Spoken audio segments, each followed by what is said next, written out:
बच्चों, इससे पहले हमने जो है थेल्स प्रमेय को समझा।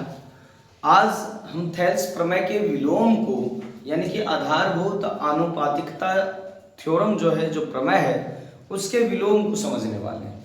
ये आप कह सकते हैं कि थेल्स प्रमेय हमको ये बताया कि यदि किसी त्रिभुज के किसी एक भुजा के समांतर कोई अन्य रेखा खींची जाती है तो वो अन्य दो भुजाओं को समान अनुपात में विभाजित करती है। आज हम लोग समझेंगे कि यदि कोई दो भुजा त्रिभुज की दो भुजाओं को कोई रेखा समान अनुपात में विभाजित करती है तो क्या वह तीसरी भुजा के समांतर होती है। इसी को थेल्स प्रमेय का विलोम कहते हैं। बिना देर किए कक्षाएं जो है वो प्रारंभ करते हैं। एकदम उम्मीद हमेशा मैं ये करता हूं आपसे कि आप किसी भी चीज को भली भांति समझ पाएंगे या आपके प्रश्नों का उत्तर मैं दे पाऊंगा। यदि आपके पास कोई प्रश्न है तो आप कमेंट बॉक्स में दे सकते हैं या नोट सुविधाएं जो उपलब्ध है, अगर आप उनको परचेज करना चाहते हैं तो आप हमें व्हाट्सएप कर सकते हैं।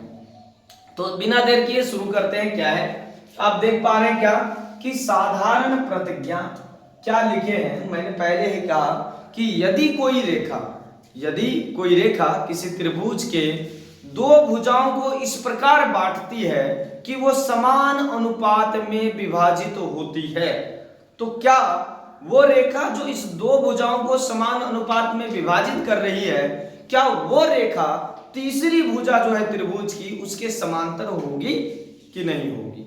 और ऐसा होता है, प्रूव्ड करके थेल्स साहब ने बताया, और इसी कारण से हम लोग इसको पढ़ रहे हैं। ऐसा वाकई होता है। चलिए बिना देर किए प्रारंभ करते हैं कि यदि कोई रेखा किसी त्रिभुज की दो भुजाओं को समान अनुपात में विभाजित करती है तो वह तीसरी भुजा के समांतर होती है। हमको यही साबित करना है कि वह समांतर होती है। तो पहले तो कोई विशेष प्रतिज्ञा यानी कि मानते हैं हम क्या कि माना कि डीई रेखा है जो त्रिभुज ABC, एक डीई रेखा है जो त्रिभुज ABC में भुजा AB को D बिंदु पर और भुजा AC को E बिंदु पर काटती है, या भुजाओं से AB तथा AC से क्रमशः D तथा E बिंदु पर मिलती है।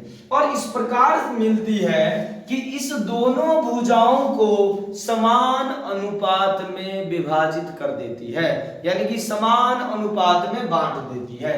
कैसे बांटती है, तो AD बटा BD बराबर AE बटा EC, यानी AD बटा BD बराबर AE बटा EC, इस प्रकार से बांट देती है। पहले थेल्स प्रमेय के तरह ही हम त्रिभुजों का क्षेत्रफल और उनके अनुपात को निकालेंगे। फिर उसके बाद जो है हम वहां तक पहुंच जाएंगे कि जो दोनों त्रिभुज एक्स्ट्रा लिया गया था BD और CD, दोनों का क्षेत्रफल यदि बराबर कर पाते हैं, यदि क्षेत्रफल बराबर हो जाता है और आधार सेम रहता है तो हम इस बात का अंदाजा नहीं, एकदम एक्यूरेट मापक कह सकते हैं कि सही में ये त्रिभुज जो है, त्रिभुज में जो भुजा DE है जो खींचा गया है वो BC के समांतर होगा। तो चलिए पहले इस कार्य को करके देखते हैं। क्या है, मैंने पहले ही बता दिया, ये दिया गया है आपको क्या कि जो भुजाएं हैं वो समान अनुपातिक है, यानी कि AD बटा BD बराबर AE बटा EC है।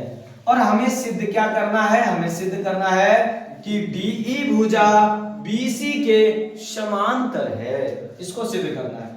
पहले तो त्रिभुज में रचना करना है। क्या रचना करना है कि D से DM, उसी प्रकार E से EM लंब खींचा गया है, D से DM खींचा गया है AC पर, और E से EN खींचा गया है AB भुजा पर। त्रिभुज की दोनों भुजाओं पर क्रमशः DM तथा EN लंब खींचा गया है AC और AB पर। इसके बाद B से E को और C से D को मिलाया गया है। यह रचना हो गया। फिर से रचना दोहरा दे रहा हूं। D से DM AC पर, E से EN AB पर लंब डाला गया है। दूसरा B से E को C से D को मिलाया गया है। यह हो गया रचना जो हमको एक्स्ट्रा करना पड़ेगा इसमें। अब आते हैं प्रमाण यानी कि उपपत्ति, यानी कि ये साबित कैसे होगा। तो साबित करने के लिए मैंने पहले ही बता दिया, हम पहले इस त्रिभुज का क्षेत्रफल निकालेंगे, फिर इस भाग वाले त्रिभुज का क्षेत्रफल निकालेंगे, पुनः इस त्रिभुज का क्षेत्रफल निकालें तो इस पर ऊंचाई चेंज कर देंगे, फिर इस भाग वाले त्रिभुज का क्षेत्रफल निकाल के और सभी का रेशियो यानी कि अनुपात निकालेंगे, और अनुपात से यदि हम यहां तक पहुंच गए तो हमारा जो है आंसर लगभग और लगभग करीब होगा। चलिए देखते हैं कैसे निकालते हैं। क्या कि त्रिभुज ADE का क्षेत्रफल, ये ऊपर का क्षेत्रफल जिसमें एक भुज जो है ऊंचाई EN है और दूसरा DM है, तो पहले EN लेते हैं, ठीक है। त्रिभुज ADE का क्षेत्रफल 1/2 गुना आधार क्या है इस साइड का, तो AD और इसकी ऊंचाई है EN, तो EN।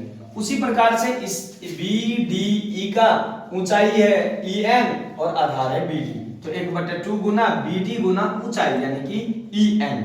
अब दोनों त्रिभुज के क्षेत्रफलों का हम अनुपात निकालेंगे, यानी कि त्रिभुज ADE का क्षेत्रफल बटा त्रिभुज BDE का क्षेत्रफल, जब दोनों का अनुपात निकालना है तो देख रहे हैं 1/2 खत्म हो जा रहा है, EN और EN खत्म हो जा रहा है और बचता है मेरे पास AD बटा BD, ये समीकरण 1 है।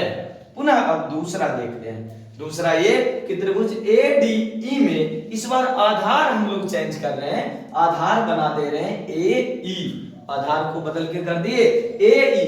जब आधार चेंज किए तो जो आधार की ऊंचाई है इस बार चेंज हो गई, वो है DM, आधार की ऊंचाई चेंज होके हो गई DM। पुनः हम देख रहे हैं क्या कि इस बार त्रिभुज लेंगे CDE, इसके साथ दोनों के बीच का रेशियो निकालेंगे।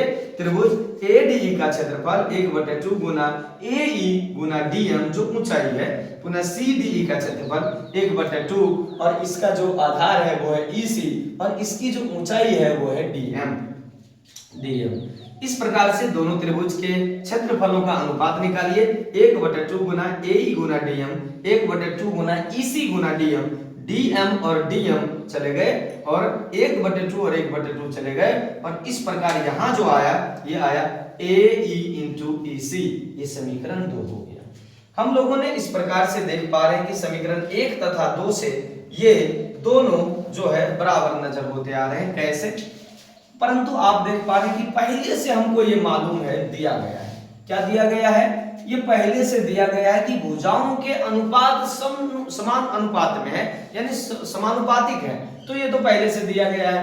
AD बटे BD और AE बटे EC, जब ये पहले से दिया हुआ है तो दोनों समीकरणों को एक जगह रखिए, AD बटे BD और AE बटे EC। जब इसके बराबर जो क्षेत्रफलों का अनुपात था त्रिभुज के, उसको रखिए। इसके बराबर था त्रिभुज के क्षेत्रफल ADE का क्षेत्रफल बटे BDE का क्षेत्रफल, पुनः इसके बराबर था ADE का क्षेत्रफल बटे CDE का क्षेत्रफल।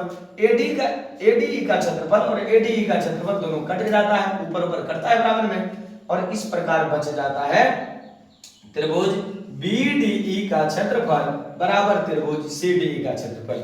आप यहां देखिए कि ये जो त्रिभुज है BDE और ये जो त्रिभुज है CDE, दोनों का क्षेत्रफल बराबर है, और ये भी देखिए कि ये दोनों एक ही आधार DE के नीचे स्थित है, यानी कि DE के नीचे BDE भी है, DE के नीचे CDE भी है। दोनों का क्षेत्रफल का अनुपात जो है 1 है और दोनों का क्षेत्रफल बराबर है, तो इसका मतलब कि जो भुजा DE है, जो जिस आधार पर दोनों त्रिभुज है, वही भुजा जो बड़ा त्रिभुज है ABC यानी BC के समांतर है।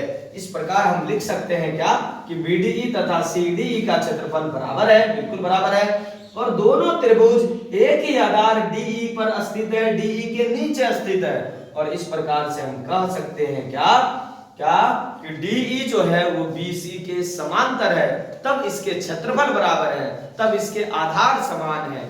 इस प्रकार से DE और समांतर BC, ये थेल्स प्रमेय का विलोम है, यानी थेल्स प्रमेय का उल्टा है। ये आधारभूत अनुपातिकता प्रमेय का उल्टा प्रमाण है, जो इस प्रकार से निकल पाया। 1 मिनट 2 मिनट के लिए फिर से इसको दोहराते हैं, किस प्रकार से हो पाया ये, बोलिए क्या होगा। यदि कोई रेखा किसी त्रिभुज को की दो भुजाओं को समान अनुपात में विभाजित करती है, तो यह रेखा तीसरी भुजा के समांतर होती है।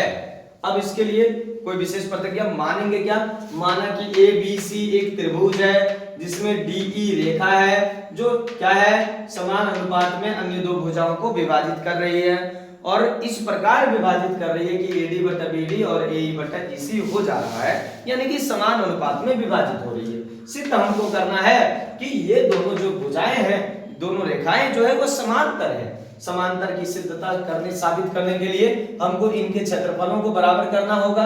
हमको दोनों त्रिभुज चूंकि एक ही आधार के हैं ये भी देखना होगा। इन दोनों के क्षेत्रफल को यदि बराबर कर देते हैं तब जाके एक चांस बनता है कि हम इसको समांतर कर सकते हैं।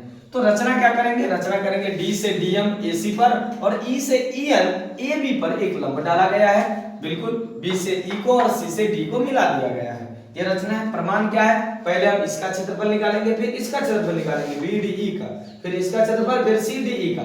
बस क्षेत्रफलों का अनुपात करना है। क्षेत्रफलों के अनुपात करने से हमें इस प्रकार के समीकरण प्राप्त होते हैं। AD बटा BD समीकरण 1, AE बटा EC समीकरण 2।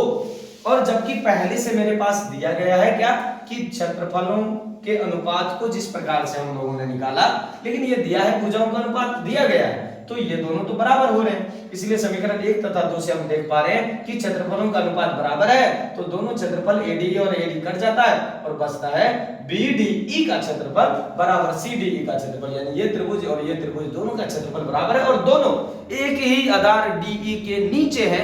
इसका मतलब ये होता है कि ये DE समांतर BC है। ये थेल्स प्रमेय का विलोम है और ये बार बार आपके एग्जाम में पूछे जाने वाले प्रश्न है।